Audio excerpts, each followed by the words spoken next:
ಎಲ್ಲರನ್ನೂ ತೃಪ್ತಿಗೊಳಿಸಬಲ್ಲ ಒಂದು ವ್ಯಕ್ತಿತ್ವ ಕೇವಲ ಕಲ್ಪನೆ ಮಾತ್ರ.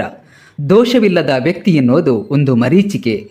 ವ್ಯಕ್ತಿಗೆ ನಾವು ತುಂಬ ಹತ್ತಿರವಾಗುತ್ತಿದ್ದಂತೆ ದೋಷ ವ್ಯಕ್ತಗೊಳ್ಳಲು ಪ್ರಾರಂಭವಾಗುತ್ತದೆ.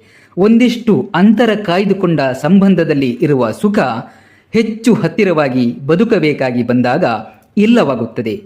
ನಾವು ಒಂದು ಕಾರಣಕ್ಕಾಗಿ ಯಾರಿಗಾದರೂ ಹತ್ತಿರವಾಗಬೇಕಾಗಿ ಬಂದಲ್ಲಿ ಬೇರೆ ಕಾರಣಗಳಲ್ಲಿ ಒಪ್ಪಂದವನ್ನು ಮಾಡಿಕೊಳ್ಳಲೇಬೇಕಾಗುತ್ತದೆ.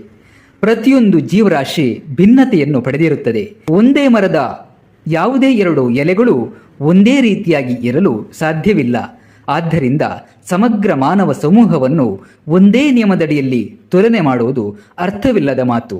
ಪ್ರಕೃತಿ ಮಾತ್ರ ಇಷ್ಟೊಂದು ವೈವಿಧ್ಯವನ್ನು ಆಧರಿಸಿಕೊಂಡು ಹೋಗುವ ಒಂದು ಸಾರ್ವತ್ರಿಕ ನಿಯಮವನ್ನು ಅನುಸರಿಸುತ್ತದೆ. ಆದರೆ ಅದು ಮಾನವನ ಇತಿಮಿತಿಗೆ ದೂರವಾದದ್ದು.